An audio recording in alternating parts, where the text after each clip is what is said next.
Bismillahirrahmanirrahim.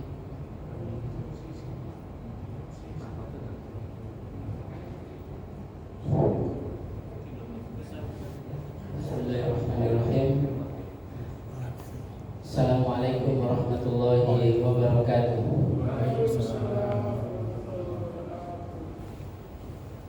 Alhamdulillah wassalatu wassalamu ala Rasulillah wa ala alihi wa sahbihi wa mawala. Asyhadu an la ilaha illallah wahdahu la syarika lah wa asyhadu anna Muhammadan abduhu wa rasuluh la nabiyya ba'dahu.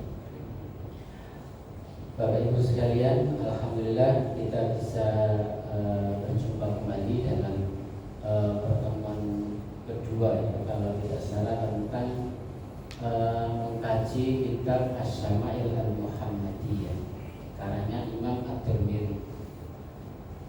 Sebelum kita mulai, mari kita bacakan Al-Fatihah kepada Rasulullah SAW, kepada para sahabatnya, para tabi'in, para tabi'in, dan juga kepada alifu hadzal kitab, penulis kitab ini yaitu Muhammad bin Isa At-Tirmidzi. Lihadini as-salihah al-Fatihah. A'udzu billahi minasy syaithanir rajim. Bismillahirrahmanirrahim. Iyyaka na'budu wa iyyaka nasta'in. Shiratal mustaqim, shiratal ladzina an'amta 'alaihim ghairil maghdubi 'alaihim waladdallin. Baik, Bapak Ibu sekalian,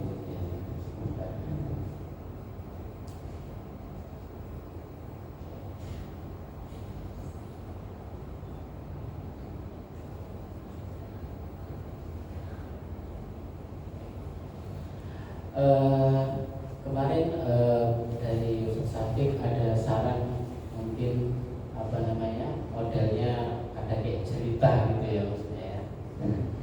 Ya, itu bagus sekali, saya juga sudah lihat videonya. Tapi saya pikir juga, saya diskusikan juga dengan Ustaz Syafiq, kita perlu ketersambungan maksudnya. Kita itu yang disebut dengan sanad. Sanad itu adalah rantai yang membedakan keilmuan dalam Islam dengan di luar Islam barangkali, yaitu adalah sanad. Sanad itu ketersambungan dari guru ke guru ke guru ke guru hingga Rasulullah SAW, gitu ya. Dan kitab ini kita mempelajarinya dari para guru kita. Salah satunya saya di Malaysia pernah bertemu Habib Zainal Abidin. Beliau tinggi gitu ya, tinggi agak kurus gitu, mungkin beberapa sudah tahu ya. Beliau mengkaji tentang ini Asy-Syama'il Al-Muhammadiyah. Salah satu ketersambungan ya seperti tadi itu, kita membaca Fatihah untuk penulis kitab ini dan juga kepada guru-gurunya sehingga bersambung kepada Rasulullah SAW. Jadi maksud saya kita berusaha untuk seperti cerita, tapi kita sulit rasanya untuk meninggalkan hadis gitu ya. Meskipun mungkin sebagian dari kita belum mengetahui maknanya langsung, tetapi semoga kita mendapat berkahnya dari Imam At-Tirmidzi gitu ya. Oke.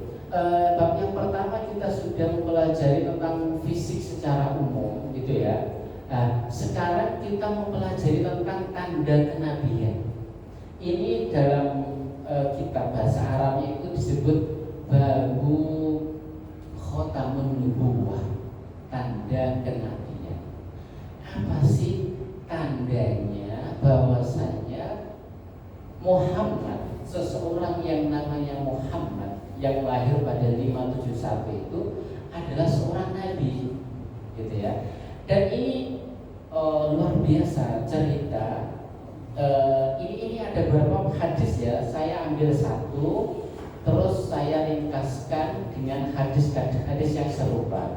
Karena dalam kitab Asy-Syama'il Al-Muhammadiyah ini, dalam satu hadis memang banyak beberapa hadis yang serupa, bahkan bahkan kadang-kadang saling kontradiksi, tampak kontradiksi, gitu ya. Jadi saya pilih dalam setiap bab saya pilih satu hadis gitu ya, terus yang lainnya kita ringkaskan.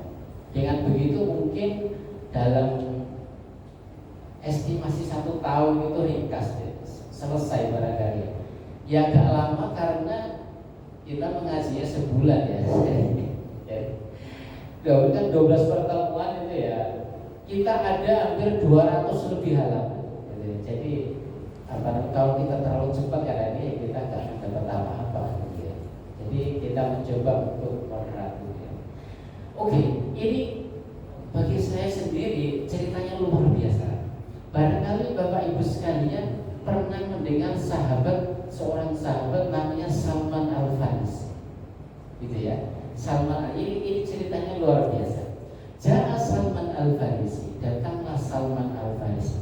Salman Al-Farisi itu disebut Farisi itu karena beliau satu-satunya sahabat dari Persia, maksudnya orang Persia yang pertama kali memeluk Islam.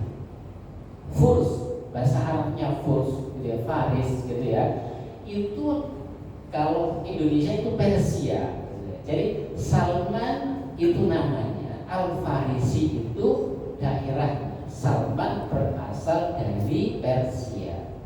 Imam Nawawi, Imam Muhammad berasal dari kota Nawa, jadi Nawawi. Imam Nawawi Al-Bantani, Imam Nawawi berasal dari Banten, gitu ya. Nah, Farisi ini itu berasal dari Persia. Oke.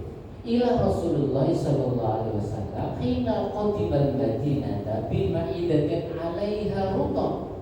Gitu ya. Beliau itu datang ke Madinah. Gitu ya. Membawa sebuah bagi isinya itu kurma yang harum sekali, rutab, gitu ya. Sebelum saya cerita ini, jadi Salman itu Bapak Ibu sekalian adalah seorang sahabat yang mencari kebenaran. Beliau itu asal nenek moyangnya orang Majusi, barangkali pernah juga menjadi orang Majusi, lalu Yahudi, Nasrani, beberapa agama yang lain. Beliau itu pindah dari agama satu ke agama yang lain, tetapi belum juga menemukan kebenaran. Sampai pada satu ketika beliau itu bertemu seorang pendeta, gitu ya. Mungkin pendeta sebagaimana Buhairo itu, ketika Rasulullah diceritakan oleh pendeta Buhairo itu. Jadi Salman Al-Farisi bertemu seorang pendeta, dia percaya kepada pendeta itu, memberitahukan agama yang benar. Salman, kalau kamu ingin tahu agama yang benar adalah agama yang diteruskan, yang dibawa oleh seseorang dengan 3 tanda.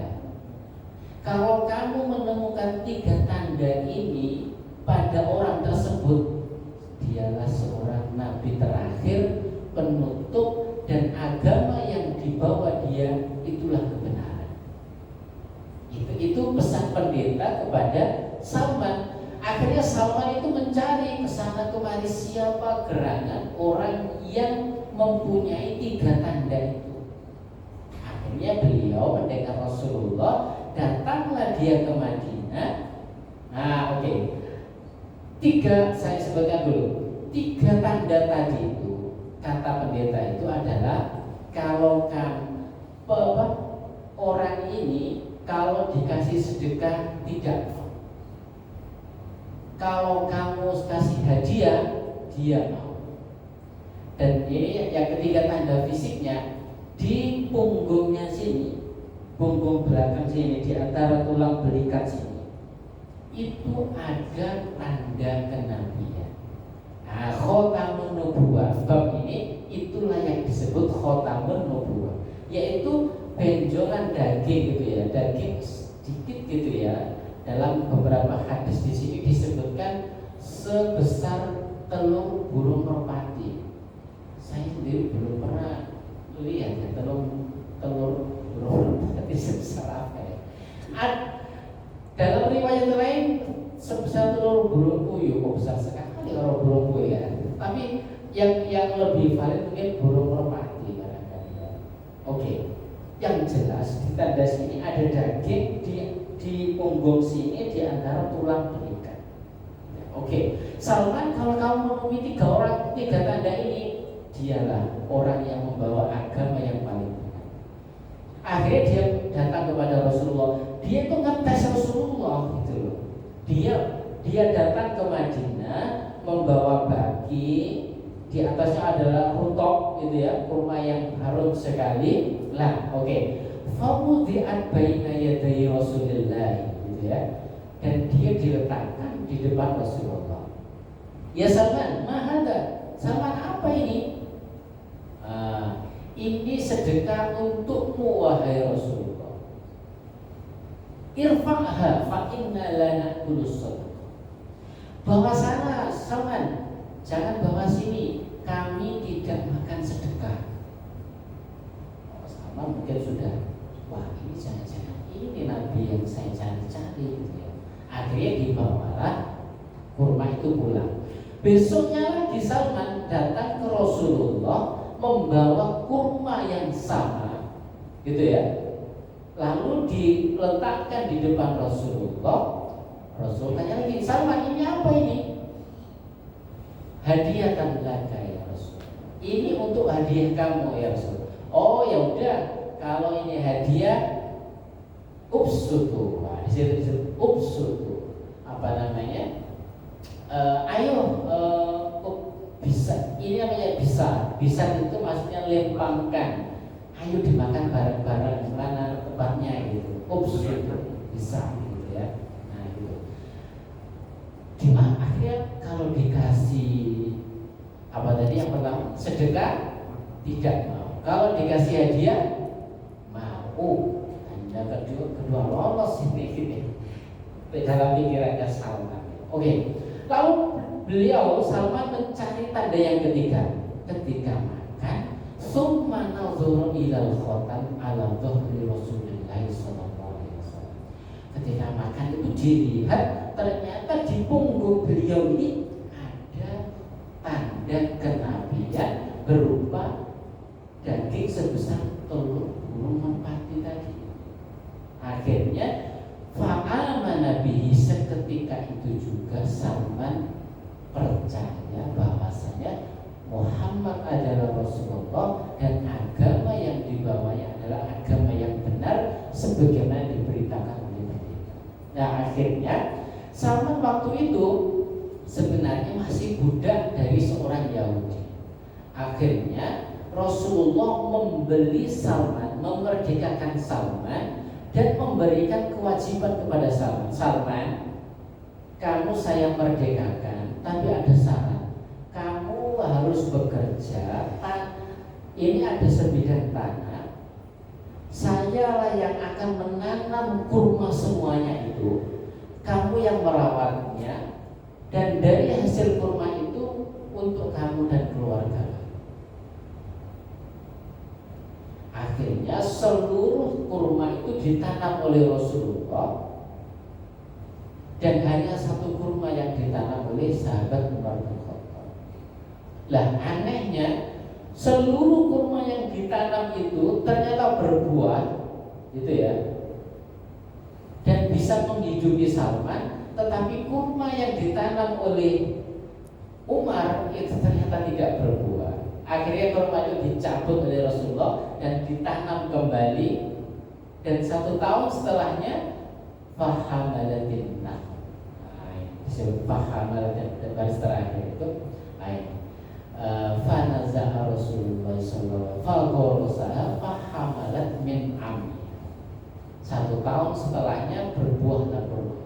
Jadi luar biasa Rasulullah. Beliau mendapati Salman sebagai seorang pencari kebenaran, dan ketika dia sudah menerima kebenaran itu, dia dikasih pekerjaan, dan dari pekerjaan itulah untuk menghidupi diri dan keluarga. Jadi ini adalah kisah pencarian kebenaran oleh Salman Al-Farisi, gitu ya. Nah, tadi tadi ada 3 tanda kenabian. Yang pertama apa? Tidak menerima sedekah. Dan yang kedua, menerima hadiah. Dan ada tanda kenabian di atas, di punggung. Tentang khotamun nubuwah ini hadis yang paling penting saya kira dalam pertemuan ini, mungkin menghabiskan lebih banyak waktu. Mohon maaf, salah satu isu yang menjadi perdebatan antara Sunni dengan salah satunya Ahmadiyah adalah posisi Rasulullah sebagai Nabi akhir zaman. Sebagian kalangan Ahmadiyah menyatakan ada Mirza Ghulam Ahmad, itu Nabi setelah Rasulullah.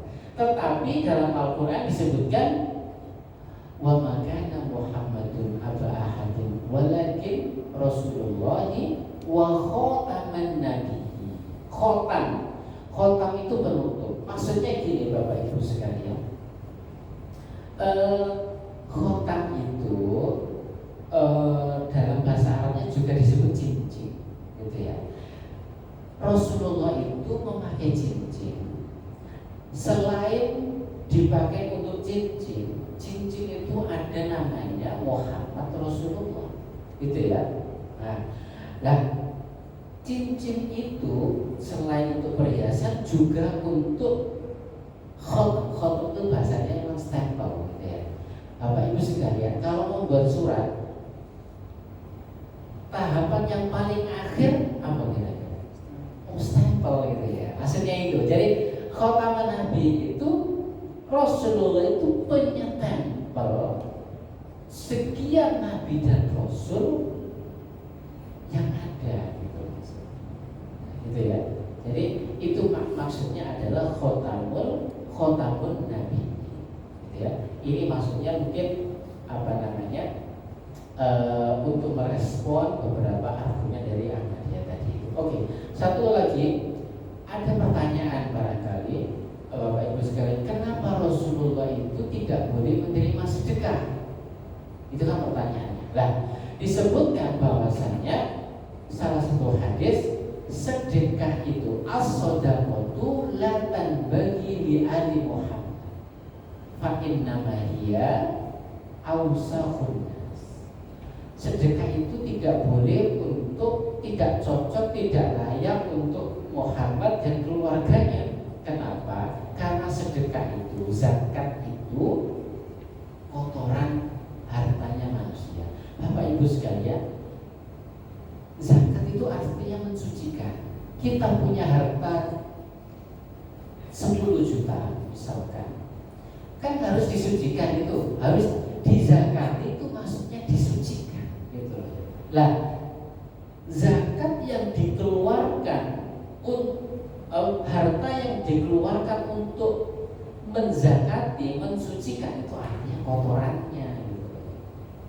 Karena Rasulullah itu wayutahhirukum tathira. Rasulullah itu ingin disucikan sesuci-sucinya oleh Allah. Karena itu beliau dan seluruh ahlul baitnya hingga sekarang itu tidak menerima sedekah, karena beliau ini disucikan sesuci-sucinya. Dan karena zakat itu pada hakikatnya adalah kotoran untuk harta kita semua. Yang kedua, rambut Rasulullah, gitu ya. Anna Rasulullah sallallahu alaihi wasallam karena yusdilu sya'ra. Bagaimana sih rambutnya Rasulullah ini Bapak Ibu ya? Rambutnya Rasulullah itu Bapak Ibu sekalian, ini memang hadisnya banyak sekali. Rambutnya Rasulullah itu. Jadi ada hadis yang menyatakan rambutnya itu setelinga, ada yang sampai menutup bahu, ada yang di antara telinga dan bahu, gitu ya. Tetapi pendapat yang paling kuat yang disebutkan dalam satu kitab itu di antara telinga dan bahu, gitu ya. Nah, Rasulullah itu bagaimana Rasulullah itu membiarkan rambut, potongan rambutnya itu bagaimana sih? pada pertemuan kemarin rambutnya Rasulullah tidak keriting seperti keritingnya mungkin saudara-saudara kita di Afrika ya. Tidak juga apa namanya, bahasa Jawanya itu jeprak gitu ya, tidak lurus kayak gitu, dan moderat atau bergelombang gitu ya. Nah, bagaimana gelombang? Jadi Rasul itu dibiarkan terurai. Nah, wakana musyrikun yang berimuna usahu, orang-orang musyrik maka waktu itu Madinah itu apa namanya merapikan, dia suka merapikan rambutnya. Dan Rasulullah pada waktu itu lebih menyukai membiarkan rambutnya karena ahlul kitab. Kalau disebut ahlul kitab itu Bapak Ibu sekalian itu adalah orang-orang Kristen dan orang-orang Yahudi. Gitu ya. Yang disebut ahli kitab itu adalah orang Kristen dan orang-orang Yahudi. Memang ada pendapat, ada yang mengatakan di luar itu, tetapi mayoritas seperti Imam Syafi'i itu yang disebut ahli kitab adalah orang-orang Kristen dan Yahudi. Oke. Ahli kitab itu suka untuk menguraikan rambutnya. Nah, Rasulullah menyukai untuk mengikuti ahli kitab. Nah, ketika ada perintah untuk menyisir rambutnya, barulah Rasulullah itu menyisir rambut. Jadi tadi itu panjangnya rambut Rasulullah itu di antara telinga dan bahu. Nah, Rasulullah itu satu ketika seperti ketika ke Mekah itu seringkali juga menali rambutnya sampai 4 gitu ya. Kurang tahu bagaimana menali. Terutama ketika dalam perjalanan. Ketika dalam perjalanan Rasulullah itu menali rambutnya. Artinya kan hadis tadi kan menyatakan dibiarkan terurai. Akhirnya beliau diperintahkan untuk merapikan rambutnya, gitu ya. Dan kadang-kadang ketika ke Mekah itu mengunci rambutnya sampai ada 4 talian maksudnya. Itu maksudnya dalam hadis itu untuk memudahkan ketika dalam perjalanan. Ya sama lah dengan kita, kalau kita lagi banyak pekerjaan kan menyisihkan baju ya, betul ya. Rambut ya sama lah. Kalau terurai itu kan biasanya kalau nyantai gitu ya. Rasulullah itu kalau lagi sibuk, kalau lagi dalam perjalanan, beliau itu menali rambutnya bahkan satu ketika sampai 4 gitu. Oke. Ini Bapak Ibu sekalian, penting juga dinyatakan di sini bahwasanya ada yang disebut hadis, ada yang disebut sunnah. Ini pelajaran yang bisa kita ambil. Saya maksudnya ambil kesimpulan. Tadi kan saya katakan, bahkan dalam satu bab itu Rasulullah hadis itu kadang-kadang tidak hanya mirip, tetapi bahkan kadang kontradiksi. Ada yang mengatakan rambut Rasulullah itu segini, ada sebahu, ada setengah. Tentang uban Rasulullah ada yang mengatakan 14, ada yang mengatakan 20. Nah, kan? Jadi ini kan kita kadang-kadang perlu tahu juga yang benar yang mana, ya. Nah, Bapak Ibu sekalian, inilah salah satu tantangan dalam mempelajari hadis. Hadis itu banyak sekali karena diriwayatkan oleh para sahabat yang bermacam-macam kecerdasannya, latar belakangnya. Jadi sunnah itu adalah manhaj. Sunnah itu adalah kesimpulan dari hadis-hadis yang ada. Itu maksudnya. Jadi gitu. Kalau Bapak Ibu sekalian mungkin mendengar hadis dan sunnah. Sunnah itu adalah intisari dari hadis. Sunnah itu metodologi, metode cara hidup Rasulullah. Bagaimana metode itu? Itu diambil dari hadis. Jadi disimpulkan dari hadis-hadis yang ada. Salah satu contohnya tentang rambut tadi. Oke, nanti ada contoh lainnya. Bab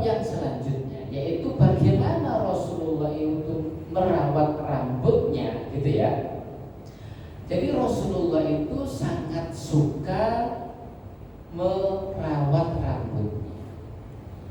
Tetapi sukanya Rasulullah itu tidak berlebihan. Kan kadang ada orang yang untuk rambut saja mungkin sampai berjam-jam gitu ya, di salon atau di mana. Rasul itu orangnya moderat, ya. Beliau tidak sampai merawat berjam-jam rambutnya, tidak pernah merawat rambut. Beliau suka menyisir rambut. Yang sering menyisirnya adalah istrinya sendiri. Waduh, kira-kira kita disisir oleh istri kita, boleh juga dipraktekkan gitu ya.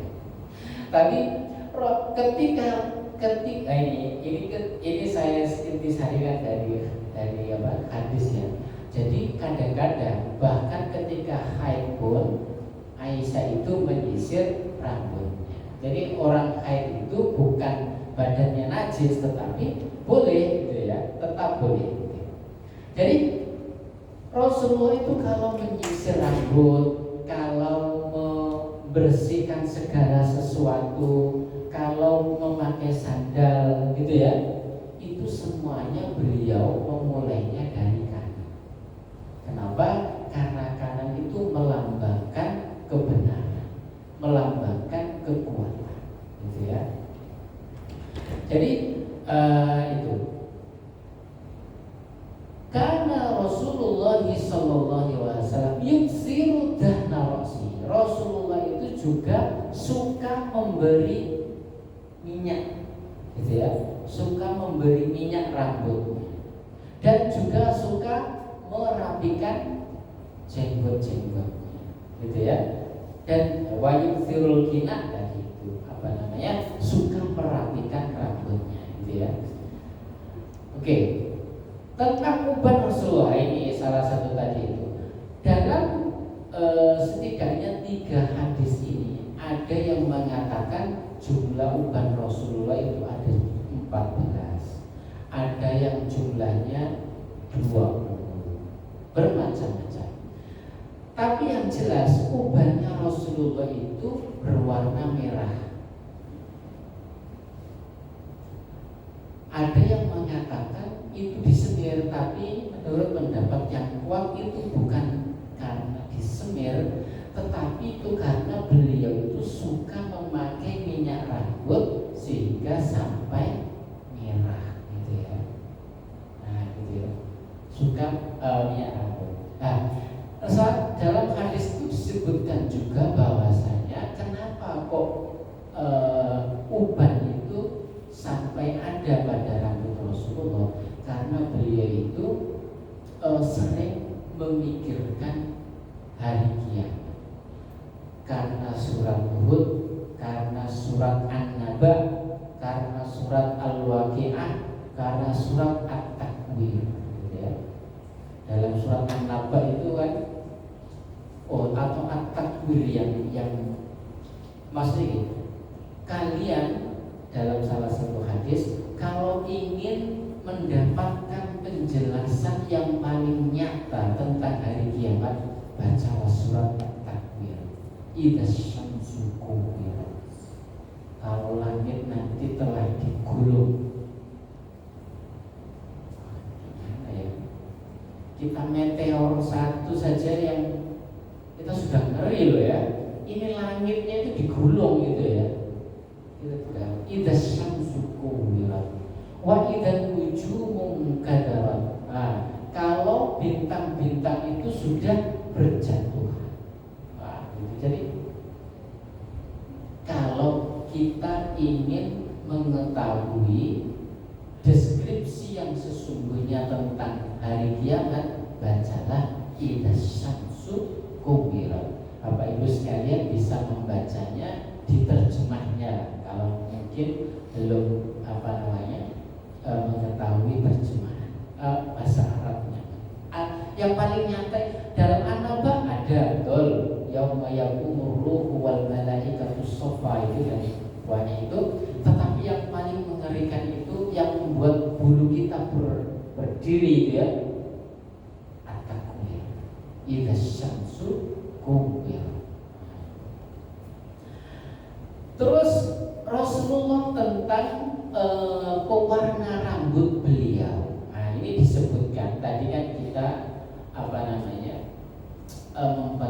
tadi tentang apakah Rasulullah itu menyengger rambutnya. Memang para ulama berbeda pendapat apakah menyengger rambut, mewarnai rambut itu boleh atau tidak. Ada yang mengatakan selama tidak warna hitam untuk mengelabui umur kita, katanya gitu ya, itu boleh gitu ya. Tetapi ada yang mengatakan agar kita boleh menyengger rambut dengan maksud menyenangkan istri misalkan gitu ya, agar tampak lebih muda gitu ya, itu boleh. Tetapi pada dasarnya pendapat yang mengatakan di sini Rasulullah tidak pernah menyengger rambut uban tadi warnanya apa? Bapak Ibu sekalian, merah itu bukan karena disemir, tetapi karena sedemikian sering memakai minyak rambut. Wa huwa yuksiru dan nyaru firoksi. Beliau suka sekali memakai minyak untuk rambut, gitu ya. Oke. Dalam hadis ini sudah sebelum terakhir ada pertanyaan gitu ya. Saya ingin membaca hadis ini karena ada pelajaran yang penting sekali dari sahabat Abu Ramzah. Ataitun Nabiyya ma'a ibnin. Jadi sahabat Abu Ramzah itu datang kepada Rasulullah bersama anaknya. Lalu Rasulullah itu bilang, "Ibnuka hadza, apakah ini anakmu wahai Abu Ramzah?" "Na'am, benar, ini anakku." Nah, terus Rasulullah mengatakan, "La yajni 'alaika wa la tajni 'alaihi." Dosanya anakmu tidak akan kamu tanggung dan kamu juga tidak akan menanggung dosa anak. Nah, lalu qala gitu ya, sahabat tadi, wa ra'aitu asyaiba ahmar. Ya. Sedang saya ketika membawa anak saya bertemu Rasulullah dan beliau ngomong dengan saya melihat rambut Rasulullah itu ada ubannya yang berwarna merah. Gitu ya. Oke, kita sudah membahas tentang uban Rasulullah. Tetapi hadis ini mengajarkan kepada kita, dan saya sepertinya merasakan juga dengan ayah saya beberapa sebagian. Hadis ini memberikan pelajaran kepada kita bahwasanya kita kalau bisa itu sering-sering mengajak anak kita untuk sowan. Bapak Ibu tahu sowan ya? Sowan ke para ulama, para kiai atau ke masjid. Maksudnya ini dalilnya gitu ya. Ataitun Nabiyya ma'a ibni. Saya datang kepada Rasulullah dengan anak saya. Dan Rasul bertanya, apakah ini? Iya, ini anakku. Maksudnya itu tadi. Ini dalilnya. Kalau kita mau ke mana? Ke tokoh-tokoh para ulama, para habaib, kita disunahkan untuk membawa serta anak-anak kita agar yang mendapatkan inspirasi, ketularan berkah gitu ya. Oke. Terus yang terakhir adalah celak gitu ya. Satu hadis, ittahilu bil ismit fa innahu yajlul basar wa yunbitu syah. Gitu ya. Bercelaklah kata Rasulullah dengan ismit. Kalau ismit ini ya waktu itu ya batu celak dari Yaman. Tetapi kalau sekarang ya kita bisa pakai celak dengan bahan yang lain gitu ya.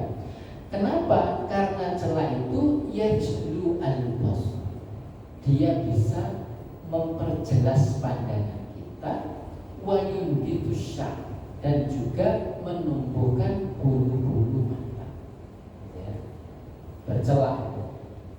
Saya sendiri belum bercelak, saya pikir. Tetapi panjenengan saya tahu ya orang bercelak gitu ya. Gitu ya. Ya setidaknya ini loh hadisnya. Jadi maksudnya itu kadang-kadang apa namanya, kita harus hati-hati dalam memahami hadis ini. Kadang-kadang sedikit-sedikit bid'ah. Oh, kamu tidak pakai celana, kamu apa namanya, melanggar sunnah. Kamu sholat tidak pakai jubah, kamu melanggar sunnah. Katanya Pak Bores itu ada beberapa kebiasaan atau mungkin kebiasaan Rasulullah itu yang tidak lantas harus kita ikuti. Kita mengikuti sangat baik gitu ya, tapi jangan lantas ketika melihat orang tidak sesuai dengan apa yang kita pahami lantas disebut dia bid'ah atau tidak nyunnah gitu. Jadi naudzubillah. Jadi apa namanya, ini dalam batasan sunnah gitu ya. Kalau mau begitu silahkan gitu ya. Kan ada dalilnya juga kita gitu ya. Itu saja yang apa namanya kami sampaikan. Barangkali ada pertanyaan?